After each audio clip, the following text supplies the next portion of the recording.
What's up, y'all? It's your girl Ariel Coverage here with Hip Hop DX and Video Vixen Visuals. Right now, I'm here with it's the king, partner.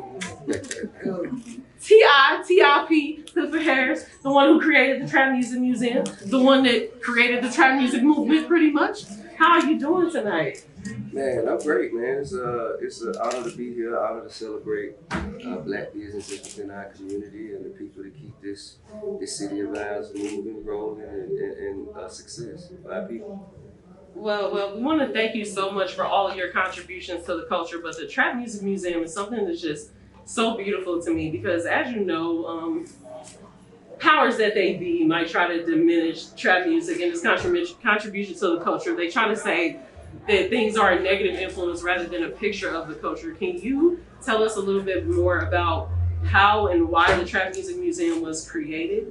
Well, first of all, I want to approach the statement that you made at first. Powers that be would like to diminish. First of all, whoever those powers that be are, who gave them that power? You know what I'm saying? And if they're trying to diminish it, then that means they're outsiders. And outsiders can only do what they're allowed. So, but back to the question. The question is, what made us want to do it? I think at first it was only supposed to be a temporary installation to celebrate the anniversary of trap music, and we wanted to celebrate the genre more so than just celebrate the album. And the idea, the thought of a museum that could enlighten, inspire, educate, as well as entertain, you know, it seemed optimal, you know what I mean? So we all just, you know, continue to put our heads together. I was also simultaneously like acquiring commercial property in the area and looking for a way to purpose it. And the dots began to connect themselves one line at a time. And, you know, here we are. And so I'm so glad that you brought that up in an earlier interview with one of the Black businesses featured tonight, Slim and Husky. They talked about buying back our block, and you were one of the legends that's been able to grow his community, feedback. You pop out, you give back to us, you bring on people from Atlanta, from other small communities. But there's this saying in hip hop that you don't go home, that you get killed in your own hometown. Can you explain to us more about how you think that maybe collaboration could lead to us investing more in our blocks and growing our own communities more, and what that potentially could do for Black currency? I think travesties and tragedies happen. I think it shouldn't prevent us from doing what we feel, what we know is right. Even if that is the rule of thumb, I feel there are exceptions to every rule. So I just have a true belief in God and His purpose for me. So I don't think I'm going to be removed or relieved of my duty on earth until I fulfill that purpose. And I'm going to just continue to move within that purpose and allow my steps to be guided through what I believe in. Understood. And thank you so much for continuing to allow yourself to be used, because you contribute so much to Black culture over the past several decades. So the next question, of course, is about one of the contributions, which is why we're here tonight. So Black currency is the name of the event, and it's the topic of the night. So how do you think that we can work together to consolidate the Black dollar within our community? Like, besides actually spending, you know, within our community, what practices do you think that we could take to make sure that we as people spend our dollar and build trust with each other? Because, you know, sometimes we can be very critical to each other, and that's, again, because of certain systemic things that are in place. But what do you think that we can do as just one single individual to build the Black dollar within our communities? I don't think there's a monolithic path to achieve that. I think there are several things that can be done individually and collectively. First of all, I think the support, you know, positive influence is free. You know what I mean? Just, you know, good job. You know, that's dope. You know what I mean? Just giving somebody a positive affirmation. You know what I mean? Just trying to speak life into someone's vision. that's free. You know what I mean? They don't cost nobody in there. That's one thing. Second, if you see something that someone that's black or a person of color or a woman, you know, any kind of minority that you see that they're independently trying to push on their own, and they have a vision, and you see that you can support their work ethic, and you can support their product, and you have an option of where to spend your dollar, whether to spend it there or to spend it at a conglomerate, and just choose to spend your money there, at least that time, to see how the service is, to see how the product serves you, and then make a decision from there. Another thing I think is pooling our resources together to build as groups instead of trying to wait until we have enough money to build individually. I think that's another thing. And also, I just think the power that we have is, okay, so one thing black people have always done is work.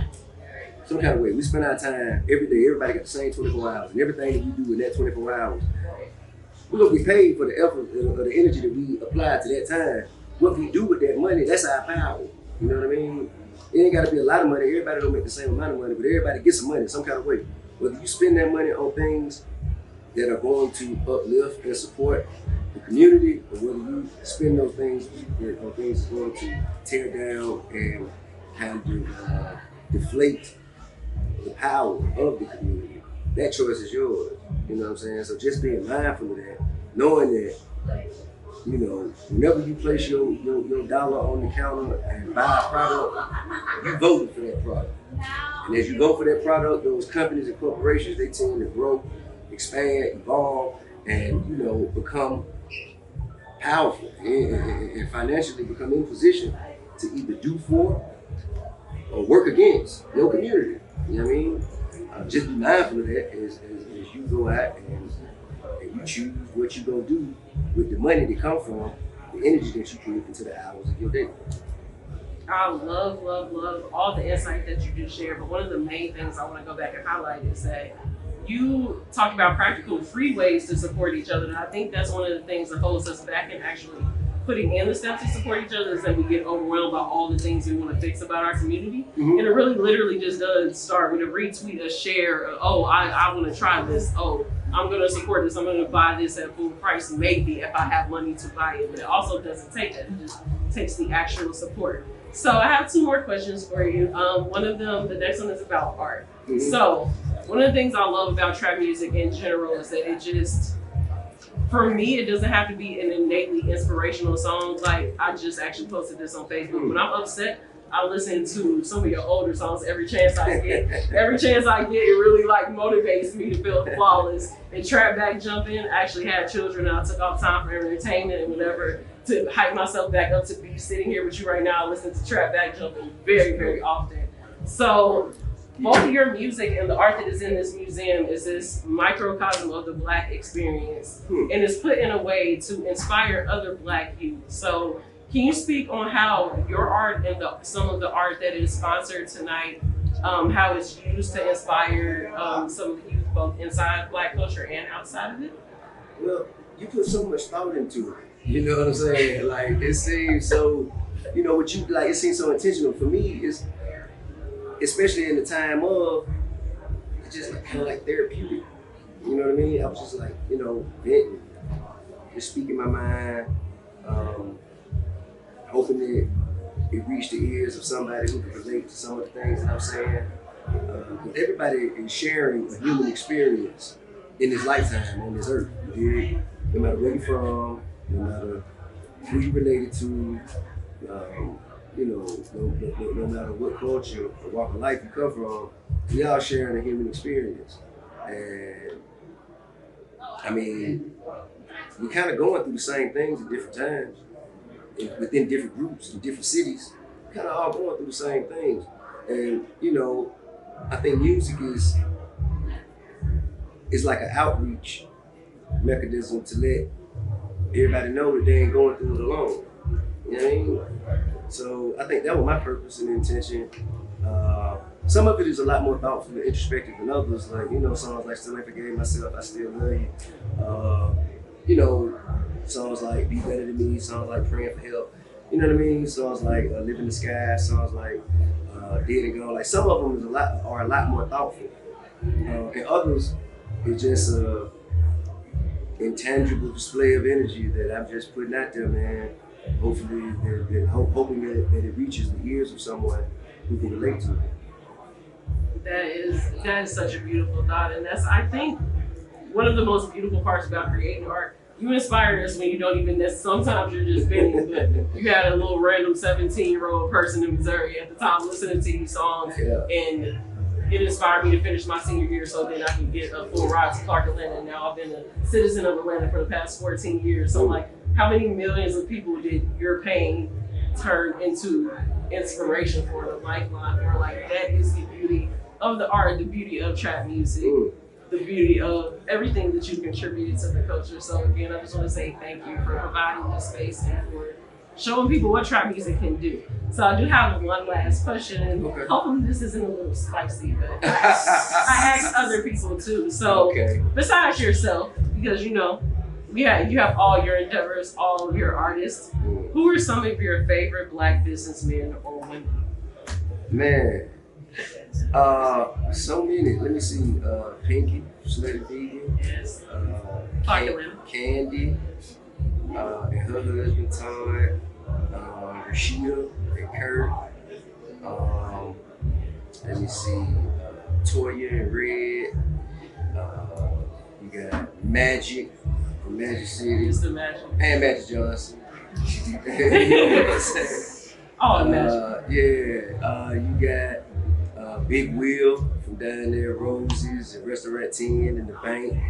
Let me see here, man. Killer Mike and his wife Shay. My sister Hannah Kane from Music Business Politics. Jason Cheater, Clay Evans. Man, L.A. Reid. Russell Simmons. Jay-Z, Puffy. Man, I could go on forever and just name all. I could just rattle up Barry Gordy, you know, down Ross. I could just go on forever. Oprah. You know what I'm saying? It's just so many people. So many people, man, that has made, you know, this thing of ours just vastly successful and expansive. Bob Johnson and his wife, you know what I'm saying? Miss Kathy Hughes from TV One, Tyler Perry, Donald Glover. Yeah, definitely. Donald Glover. You got Deion Taylor, his wife Roxanne from Hidden Empire. Man, my wife Tamika, and her endeavors. I'm talking about, it's so many, man. It's so many people within the city, outside the city, within the country, outside the country. I think, you know, we have enough. We all we got, but that's all right, 'cause that's all we need. We don't really need nothing else. We look outside of ourselves for so much support. When really, man, everything we need is right here. All we got to do is be able to acknowledge it and recognize and tap into it and utilize it as a resource. And what you said earlier was so important, because I think that that's the beauty of art. Whenever we get a chance to turn pain into purpose, you know what I'm saying? I think that's, you know, that's significant. Because if you just go through painful experiences,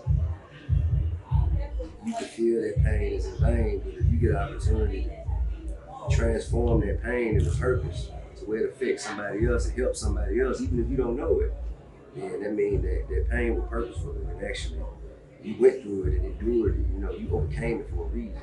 You know what I mean? So I appreciate you for this. All right, y'all. So my life is made, because if y'all know me, y'all know how I feel. So I want to thank you for your time today. I want to thank you for all your contributions, and also, like, you raised the money, right? Because that music. So make sure y'all check out all of T.I.'s new music.